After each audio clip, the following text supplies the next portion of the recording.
Fui la hija biológica invisible. Cuando me negué a pagar la boda de $1.80 millones de mi hermano adoptivo, me llamaron egoísta. Ahora que lo han perdido todo, ¿debería ayudarlos? Mi nombre es Ximena. Durante años, creí que la palabra familia era sinónimo de refugio, que el amor era algo que te ganabas pagando las cuentas en silencio, limpiando desastres que no eran tuyos y encogiendo los hombros para que el peso del mundo de otros pudiera descansar sobre ellos. Luego, una tarde cualquiera, descubrí que mis padres habían usado mi nombre, mi crédito impecable, para financiar una boda de casi 2 millones de pesos para el hijo dorado que adoptaron. Cuando me negué a pagar, no preguntaron por qué. Me llamaron egoísta. Me dijeron que les debía hasta el aire que respiraba por haberme criado. Y así, los dejé planear la lista de invitados. Asentí, sonreí, los dejé imprimir las invitaciones con mi dinero. Entonces, el día de la boda, simplemente desaparecí. Pero eso fue solo el principio. Porque la verdad que ellos enterraron, siempre estuvo ardiendo. Y para cuando olieron el humo, ya era demasiado tarde. Era un martes por la noche, de esos que huelen a lluvia y a asfalto mojado en la Ciudad de México. El tipo de silencio que solía anhelar después de una semana de locos en el banco. Estaba en mi departamento en la colonia Polanco, descalza, con una copa de vino en la mano, viendo cómo las luces de los autos pintaban rayas en mi ventana. El trabajo como analista de ciberseguridad era demandante, pero me había dado esto, mi espacio, mi independencia, mi paz. Una paz que estaba a punto de ser dinamitada. El teléfono vibró sobre la barra de granito. La pantalla se iluminó con una palabra de 5 letras que, para mí, contenía un universo de obligaciones. Mamá. Dudé un instante. Una parte de mí, la parte cansada, solo quería ignorarlo.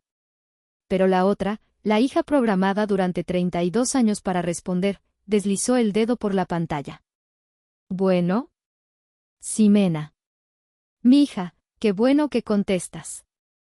La voz de mi madre, Graciela, era un torrente de miel, tan dulce que empalagaba. Conocía ese tono. Era el preludio de una petición. ¿Cómo estás, mi amor? ¿Mucho trabajo? Bien, ma. Lo normal. ¿Todo bien por allá? Ay, sí, todo bien, gracias a Dios. Bueno, casi todo. Hizo una pausa dramática, perfectamente calculada. Es que, fíjate que tu papá y yo andamos con un problemita con el banco. Ya sabes cómo son, puros trámites y burocracia. Una tontería, de verdad. Asentí para mí misma, tomando un sorbo de vino. La historia de siempre. El caso es, mija, que necesitamos hacer un depósito urgente para un asunto de la familia. Y nuestra cuenta está bloqueada temporalmente. Una estupidez. Su risa fue corta y forzada. Y me preguntaba, solo por unos días, mi vida, ¿crees que podríamos usar tu tarjeta de crédito? Solo para el depósito. Te lo pagamos en cuanto se arregle lo nuestro, te lo juro por la Virgencita. Dejé la copa sobre la barra. El cristal hizo un ruido sordo. Apreté el teléfono con un poco más de fuerza. ¿Qué tipo de depósito, mamá? Ay, nada importante.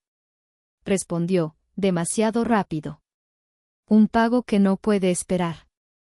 No queríamos preocuparte. De verdad que no es nada, Ximena. Tú siempre has sido tan responsable, tan buena hija. Y la familia se apoya, ¿verdad? Ahí estaba. La frase de siempre. El botón que sabía presionar.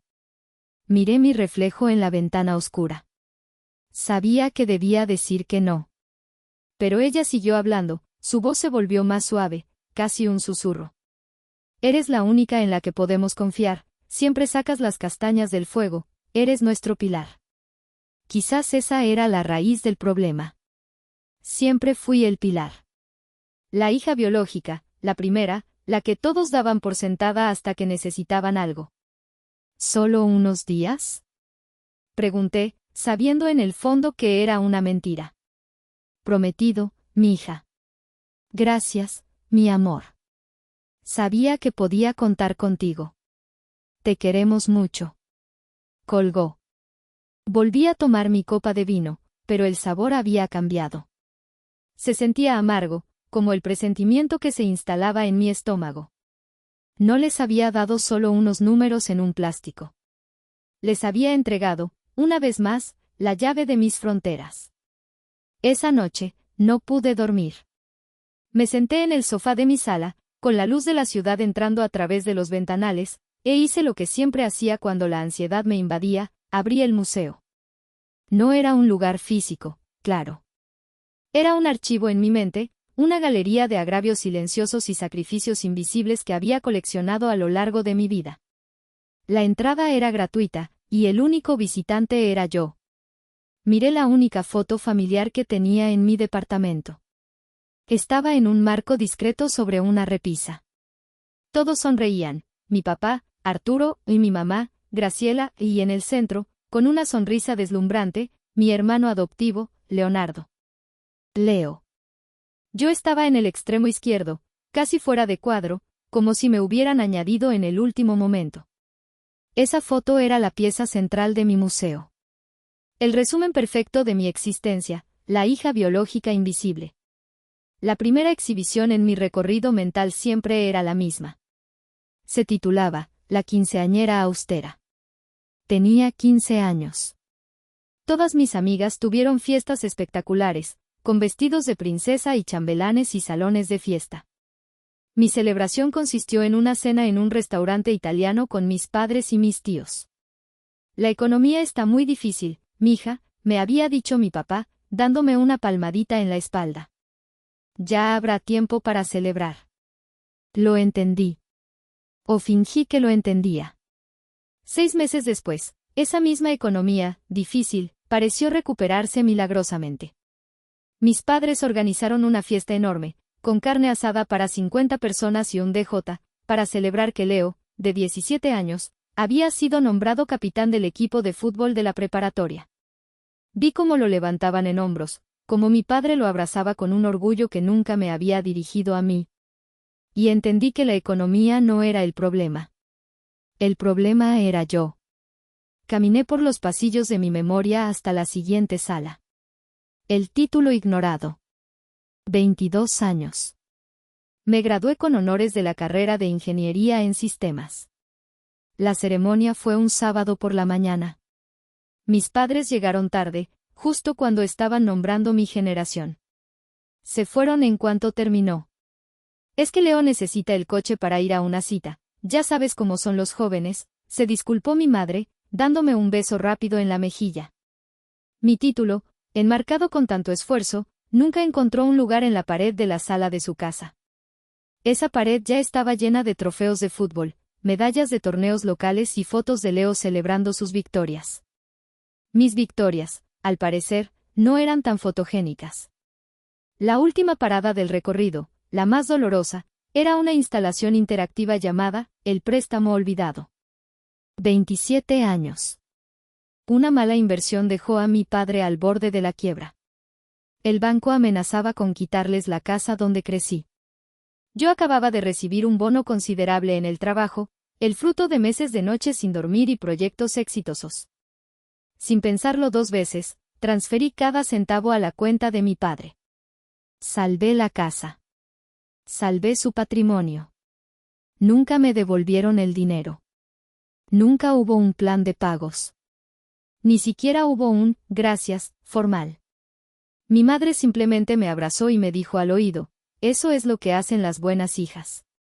Y yo, como una tonta, me lo creí.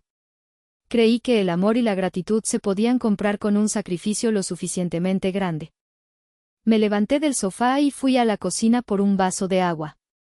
El reflejo en la ventana me devolvió la imagen de una mujer de 32 años, exitosa, independiente, pero con la misma mirada de niña que esperaba una migaja de aprobación. ¿Por qué seguía cayendo? ¿Por qué, después de tantas pruebas, una parte de mí todavía albergaba la estúpida esperanza de que esta vez sería diferente? Leo había llegado a nuestras vidas cuando yo tenía 10 años y él 12. Un niño de un hogar roto, con una historia triste que mis padres nunca contaron en detalle. Lo adoptaron y, de la noche a la mañana, el sol de nuestra casa empezó a girar alrededor de él. Todo era para Leo. La paciencia era para Leo. Los recursos eran para Leo. El amor incondicional era para Leo. A mí me tocaba entender, ceder, hacerme a un lado. Él ha sufrido mucho, Ximena. Tú no lo entiendes, me decía mi madre cuando yo, tímidamente, reclamaba un poco de atención. Y dejé de reclamar. Aprendí a ser autosuficiente. Aprendí a no necesitar nada. O al menos, a fingir que no necesitaba nada. Y ellos me creyeron.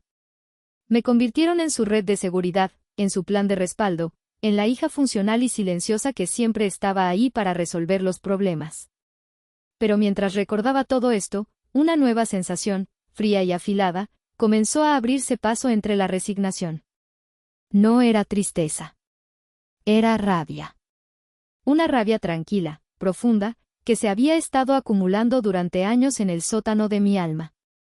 Y esa noche, por primera vez, sentí que la puerta de ese sótano comenzaba a ceder. Pasaron 2 semanas de un silencio tenso. 2 semanas en las que me repetía a mí misma que probablemente solo habían usado la tarjeta para una emergencia real y que pronto me llamarían para agradecerme y pagarme. La negación es un refugio cómodo, pero sus paredes son de cristal. Y estaban a punto de hacerse añicos. La llamada no fue de mi madre. Fue de un número desconocido, con un prefijo de la oficina. Buenas tardes, ¿hablo con la señorita Ximena Robles? Sí, soy yo. Le hablamos del Departamento de Prevención de Fraudes de su banco. Solo para confirmar una transacción reciente que parece inusual en su perfil de gastos. Mi corazón dio un vuelco. ¿De qué se trata? Hubo un tecleo del otro lado de la línea. Tenemos un cargo por 1.800.000 pesos realizado hace una semana. El beneficiario es Ocalamo Estate.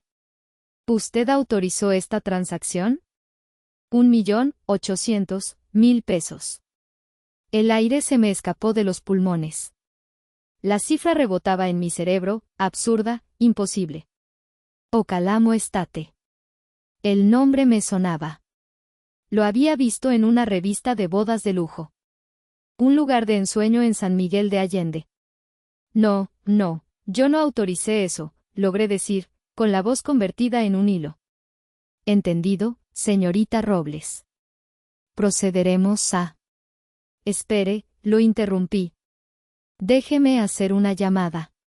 Le devuelvo la comunicación en 5 minutos. Colgué antes de que pudiera responder. Mis manos temblaban tanto que casi dejó caer el teléfono. Marqué el número de mi madre. 1 vez. 2 veces. A la tercera, contestó, con la voz irritada. ¿Qué pasó, Ximena? Estoy en medio de algo importante. El banco me acaba de llamar. Hay un cargo de 1.800.000 pesos en mi tarjeta. Para Ocalamo Estate. Dime que es un error, mamá. Hubo un silencio del otro lado. Un silencio que lo confirmó todo. Luego, un suspiro, no de arrepentimiento, sino de fastidio. Ay, esa gente de los bancos, qué chismosa. Sí, fui yo. Pero pensaba decírtelo. ¿Decírmelo? ¿Cuándo? ¿Después de que vaciaras mi cuenta? Es el dinero de mi vida entera. No seas dramática. Es para la boda de tu hermano. Su tono era frío, como si yo fuera una niña haciendo un berrinche. Marielle, su prometida, se merece una boda de ensueño. Y ese lugar es perfecto. Sentí una náusea helada. ¿Y por qué no me lo pediste? ¿Por qué tuviste que mentir y robarme? Porque sabía que te pondrías así. Su voz ahora estaba cargada de reproche. Te he dicho 1000 veces que dejes de ser tan egoísta, Ximena. Esto es por la felicidad de tu hermano. Por la familia. No metas a la familia en esto. Tú me robaste. No te robé nada. Gritó, y por primera vez en años, escuché su verdadera voz, despojada de toda dulzura. Te lo pedí y dijiste que sí. No te hagas la víctima ahora. Colgó. Me quedé de pie en medio de mi sala, con el teléfono en la mano, escuchando el tono de línea ocupada. Me lo pedí y dijiste que sí. La audacia de su mentira era tan monumental que casi me hizo reír. Una risa seca, sin alegría, que se convirtió en un sollozo ahogado. Habían reescrito la realidad para que encajara en su narrativa. En su versión de la historia, yo no era la víctima, y era la villana egoísta que se arrepentía de su generosidad. Me derrumbé en el sofá. El shock inicial dio paso a un dolor agudo, físico, como si me hubieran apuñalado. No era solo el dinero. Era la traición en su forma más pura y cruel. Era la confirmación final de que para ellos, yo no era una persona con sueños, límites y un futuro. Era un recurso. Un cajero automático con sentimientos que podían ser convenientemente ignorados. Era la hija biológica invisible, cuyo único propósito era financiar los sueños del hijo dorado. Esa tarde, el dolor se transformó. Se endureció. Se convirtió en algo afilado y frío. Se convirtió en una decisión. Se acabó. Se acabaron los sacrificios silenciosos. Se acabó la hija buena. Se acabó el pilar. Habían derribado el pilar, y ahora iban a descubrir lo que pasaba cuando toda la estructura se venía abajo. Al día siguiente, llegué al trabajo pareciendo un fantasma. Tenía ojeras que ni el mejor corrector podía ocultar y una mirada perdida que no pasó desapercibida para mi compañera de equipo y amiga, Sofía. Oye, Ximena, ¿estás bien? Me preguntó, acercándose a mi escritorio con 2 cafés en la mano. Pareces como si hubieras visto al diablo. Tomé el café que me ofrecía. Peor. Hablé con mi madre. Sofía puso los ojos en blanco. Conocía bien mis historias familiares. ¿Qué hizo ahora la reina del drama? No pude contenerme. Las palabras salieron a borbotones, una mezcla desordenada de incredulidad y rabia. Le conté lo de la tarjeta, la boda, el 1.800.000 pesos, la mentira descarada de mi madre. Cuando terminé, Sofía me miraba con la boca abierta. No manches, Ximena. Dejó su café en mi escritorio y me tomó de los hombros. Escúchame bien. Eso no es un problema familiar. Eso se llama fraude y robo de identidad. Lo que hicieron es un delito. La palabra, delito, resonó en la oficina silenciosa. Era una palabra dura, fea, una que nunca había asociado con mis padres. Pero Sofía tenía razón. Despojadas de la excusa de la familia, sus acciones eran exactamente eso. Un crimen. No sé qué hacer, Sophie. Claro que sabes, dijo ella, con una firmeza que me sorprendió. Vas a llamar al banco, vas a reportar el fraude, y vas a cancelar esa tarjeta ahora mismo. Y luego, vas a dejar de ser su tapete. Las palabras de Sofía fueron el catalizador que necesitaba. Esa noche, en la soledad de mi departamento, hice algo que no había hecho en años. Encendí mi computadora personal y abrí un archivo de Excel protegido con contraseña. El archivo se llamaba Cuentas familiares. Lo había empezado a los 22 años, como una forma de llevar un registro de los pequeños préstamos que nunca me pagaban. Pero con el tiempo, se había convertido en un libro mayor de mis sacrificios. Cada línea era una cicatriz. 2013. Pago de la tarjeta de crédito de mamá, 15.000 pesos 2015, reparación del coche de papá, 28.000 pesos 2017, viaje de graduación de Leo a Cancún, 45.000 pesos 2019, fianza de Leo por un malentendido, 70.000 pesos 2022, pago inicial para el departamento de Leo, 300.000 pesos. La lista seguía y seguía. 40 páginas de una generosidad unilateral y estúpida. Me desplacé hasta el final y añadí una nueva línea, con los dedos tecleando con una precisión fría y furiosa. 2025, boda de Leonardo, fraude, 1.800.000 pesos. Miré la suma total en la parte inferior de la hoja de cálculo. La cifra era obscena. Era el precio de mi silencio. El costo de mi necesidad de ser amada. Entonces, hice algo más. Llamé al único miembro de mi familia que alguna vez me había mirado como a una persona completa, mi tío Mateo, el hermano menor de mi padre. Era un hombre rudo, dueño de un taller mecánico, que siempre había mantenido una distancia prudente de los dramas de mi madre. Tío, dije, cuando contestó. Necesito contarte algo. Le conté todo, sin omitir detalles. Él escuchó en silencio, solo interrumpiendo con algún carraspeo o un «hijos de su». Cuando terminé, hubo una larga pausa. Lo sabía, dijo al fin, con su voz grave. Siempre supe que esos dos te estaban exprimiendo. Pero no pensé que fueran capaces de tanto. No sé qué hacer, tío. Claro que sabes, mija, respondió, haciéndose eco de las palabras de Sofía. Ya aguantaste suficiente. Haz lo que tengas que hacer. Si necesitas un lugar donde quedarte o un abogado, lo que sea, aquí estoy. Cuentas conmigo. Colgué el teléfono y sentí que una parte del peso se levantaba de mis hombros. No estaba loca. No estaba exagerando. Alguien más lo veía. Con una nueva determinación, imprimí el archivo de Excel. 40 páginas de verdad cruda, sin adornos. No lo hice para cobrarles. Sabía que nunca vería ese dinero. Lo hice por mí. Para tener una prueba física, innegable, de que mi agotamiento y mi rabia tenían un origen real. No iba a ir a su casa a discutir. Iba a entregarles una acusación formal. Iba a mostrarles el costo real de su hijo dorado. Y esta vez, no iba a aceptar un «no seas dramática» como respuesta. Llegué a la casa de mis padres un sábado por la tarde. El sol pegaba fuerte sobre el pavimento y el jardín, que alguna vez podé, ahora lucía descuidado. Sostenía la carpeta con las 40 páginas impresas como si fuera un escudo.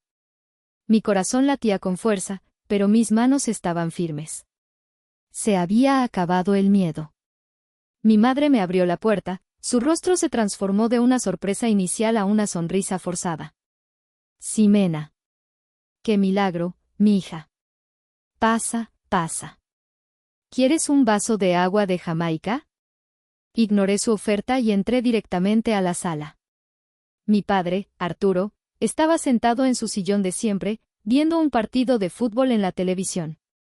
Leonardo no estaba, probablemente estaría con su prometida, gastando más de mi dinero. Tenemos que hablar, dije, mi voz sonando más firme de lo que me sentía. Mi padre bajó el volumen de la televisión, fastidiado. ¿Ahora qué? No respondí. Simplemente caminé hacia la mesa de centro, aparté unas revistas y coloqué la carpeta sobre la madera con un golpe seco. El sonido hizo que ambos me miraran con atención. ¿Qué es eso?, preguntó mi madre, acercándose con cautela. Es mi contabilidad, dije, mirándola directamente a los ojos. Un registro de cada peso que he gastado en esta familia durante los últimos 10 años. Incluyendo el 1.800.000 pesos que me robaste para la boda de tu hijo. Arturo se levantó del sillón. Se acercó a la mesa, se puso sus lentes de lectura y abrió la carpeta. Sus ojos recorrieron la primera página, luego la segunda. Su rostro pasó de la curiosidad a la incredulidad, y finalmente, a una ira contenida. ¿Qué demonios es esta estupidez, Ximena?, gruñó, arrojando la carpeta sobre la mesa. ¿Estás tratando de echarnos en cara tu ayuda? ¿Después de todo lo que hemos hecho por ti? ¿Todo lo que han hecho por mí?, repetí, una risa amarga escapándose de mis labios. ¿Te refieres a ignorarme, a darme por sentada, a usarme como su fondo de emergencia personal? No te permito que nos hables así. Intervino Graciela, su voz temblando de una furia teatral. Eres una malagradecida. Estamos tratando de darle a tu hermano la boda que se merece, de construir una familia feliz, y tú solo piensas en tu maldito dinero. Ese maldito dinero es el sudor de mi frente. Son mis noches sin dormir, mis fines de semana trabajando, mis sueños pospuestos. Es mi vida, una vida que ustedes han estado saqueando para financiar la suya. Tu hermano ha tenido una vida muy difícil, dijo mi padre, recurriendo al viejo y gastado argumento. Merece un poco de felicidad. Deberías estar feliz por él. Estoy harta de la vida difícil de Leonardo. Grité, finalmente perdiendo el control. Estoy harta de que su felicidad siempre tenga que construirse sobre mi sacrificio. Soy su hija biológica. ¿Cuándo me va a tocar a mí un poco de esa felicidad? Se hizo un silencio pesado en la habitación. Mis palabras quedaron flotando en el aire, cargadas con el peso de décadas de resentimiento. Mi madre me miró, sus ojos entrecerrados. ¿Sabes qué, Ximena? Tienes razón. No estás pensando en la familia. Solo piensas en ti. Eres una egoísta. Asentí lentamente, recogiendo mi bolso. Si ser egoísta significa proteger lo que es mío, entonces sí, lo soy. Voy a llamar al banco. Voy a reportar el fraude. Y no voy a pagar ni un centavo de esa boda. Arréglenselas como puedan. Me di la vuelta para irme, pero la voz de mi padre me detuvo en seco. Era un tono que nunca le había escuchado, bajo y lleno de veneno. Si haces esa llamada, dijo, su voz temblando de rabia. Si te atreves a deshonrar a esta familia de esa manera, entonces para nosotros estás muerta. Si no nos consideras tu familia, entonces lárgate de mi casa. Y no vuelvas nunca más. No eres nuestra hija. Chilló mi madre, su rostro descompuesto por el odio. Los miré por última vez. A mi padre, con la cara roja y las venas del cuello marcadas. A mi madre, con una expresión de desprecio absoluto. Y en ese momento, vi la verdad. No había amor allí. Quizás nunca lo hubo. Solo necesidad, obligación y un profundo y retorcido desequilibrio de poder. Sin decir una palabra más, abrí la puerta y salí. El sol de la tarde me cegó por un instante. Cuando mis ojos se ajustaron, me di cuenta de que no estaba llorando. Por primera vez en mi vida, después de una confrontación con ellos, no sentía culpa. Solo sentía una extraña y desoladora ligereza. Me habían echado. Me habían desheredado de un reino de dolor. Y en lugar de sentirme perdida, me sentí libre. La libertad, descubrí, tiene un sabor extraño al principio. Durante los siguientes días, viví en un estado de alerta constante, esperando la llamada, el mensaje de texto lleno de culpa, la aparición sorpresa en mi puerta. Pero no hubo nada. Solo un silencio sepulcral que era, a su manera, más elocuente que cualquier grito. Habían cumplido su palabra. Para ellos, yo había dejado de existir. Traté de volver a mi rutina. Me sumergí en el trabajo, en la lógica binaria de mi mundo de ciberseguridad, donde las amenazas eran claras y las defensas se podían construir. Pero la procesión iba por dentro. La escena en la sala de mis padres se repetía en mi mente una y otra vez. Fue un jueves por la mañana cuando mi frágil paz se hizo añicos. Estaba en el lobby de mi edificio de oficinas, un atrio de cristal y acero de 20 pisos, esperando el ascensor con un grupo de colegas. De repente, las puertas de cristal de la entrada se abrieron de golpe y una voz retumbó en el espacio cavernoso, una voz que conocía demasiado bien. Ximena Robles. Me congelé. Todos en el lobby se giraron hacia la entrada. Allí estaba mi padre, Arturo. Su cara estaba congestionada de furia, su traje de trabajo arrugado, sus ojos inyectados en sangre. Parecía un animal salvaje fuera de su hábitat. Así que aquí te escondes. Gritó, caminando hacia el centro del lobby, atrayendo la atención de todos, desde los ejecutivos que bajaban por la escalera mecánica hasta el personal de recepción. Sentí que la sangre se me iba a los pies. Mis colegas me miraban, sus rostros una mezcla de shock y curiosidad morbosa. ¿Crees que puedes destruir a tu familia y luego venir aquí a jugar a la mujer importante? Su voz era un rugido. Apuntó un dedo tembloroso hacia mí. Esta mujer que ven aquí es una víbora. una malagradecida que le da la espalda a los padres que le dieron la vida. Quería que la tierra me tragara. Quería evaporarme. Pero me quedé allí, paralizada, mientras él continuaba su diatriba. Nos amenaza con abogados. A nosotros, que nos sacrificamos para darle una educación. Está tratando de arruinar la boda de su propio hermano por puro egoísmo. 2 guardias de seguridad del edificio ya se movían hacia él, alertados por la recepcionista. Señor, por favor, tiene que calmarse, dijo uno de ellos, tratando de interponerse. No me toquen. Bramó mi padre, apartándolo. Solo quiero que todos sepan la clase de monstruo que es mi hija. Me miró directamente, sus ojos llenos de un odio que nunca había visto antes. Te vas a arrepentir de esto, Ximena. Has hecho enemigos de tu propia sangre. Los guardias finalmente lo flanquearon y comenzaron a escoltarlo hacia la salida, mientras él seguía gritando insultos. Las puertas de cristal se cerraron tras él, pero el eco de su humillación permaneció. El lobby estaba en un silencio absoluto, roto solo por los murmullos. Todos los ojos estaban sobre mí. Sentí cientos de agujas clavándose en mi piel.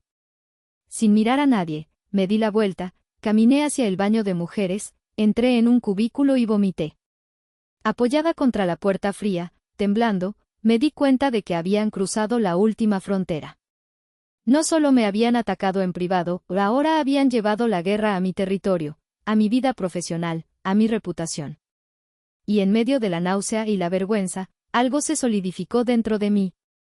La tristeza se evaporó. La duda desapareció. Lo que quedó fue un núcleo de acero frío. Se acabaron las advertencias. Se acabó la contención. Habían declarado la guerra total. Y la iban a tener. Salí del baño, me lavé la cara, me miré en el espejo y vi a una extraña. Una mujer con los ojos ardiendo. Fui directamente a mi oficina, tomé mi bolso y salí del edificio. No iba a casa. Iba a la oficina de mi abogado. La oficina de mi abogado era un santuario de calma y orden, todo lo contrario al caos que era mi vida. Le conté el episodio en mi trabajo, mi voz monótona, desprovista de emoción. Él escuchó pacientemente, tomando notas. Esto es acoso, Ximena. Y nos da más herramientas, dijo, una vez que terminé. Pero primero, lo primero. El fraude. Hice exactamente lo que me indicó. Esa misma tarde, presenté una denuncia formal por fraude con tarjeta de crédito y robo de identidad ante las autoridades. El siguiente paso fue una llamada al banco, esta vez con mi abogado en la línea. Documentamos todo, la transacción, mi negativa a reconocerla, el historial de abuso financiero. El banco, al ver la seriedad del asunto y la inminente acción legal, actuó con una rapidez sorprendente. La tarjeta fue cancelada, la cuenta congelada y se inició una investigación interna de alto nivel.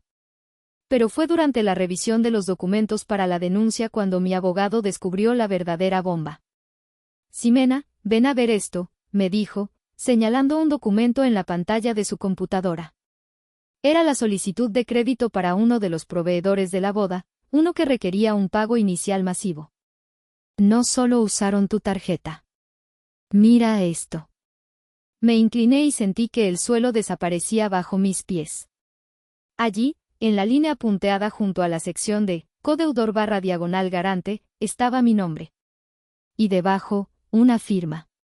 Una firma que se parecía a la mía, pero que yo no había hecho. Falsificaron tu firma, dijo el abogado, con una calma letal. Usaron tu historial crediticio perfecto para respaldar un préstamo que sabían que no podían pagar. Esto ya no es solo fraude. Esto es falsificación de documentos. Es un delito grave. La revelación me dejó sin aliento. No era solo que fueran imprudentes o egoístas. Eran criminales. Habían planeado esto meticulosamente, usando mi identidad como un disfraz para cometer sus fechorías financieras. ¿Qué significa esto? Pregunté, aunque ya sabía la respuesta. Significa que tenemos el control absoluto, respondió él, con una media sonrisa. significa que cada contrato que firmaron usando tu nombre como garantía es, legalmente, nulo y sin valor. El plan se formó casi por sí solo.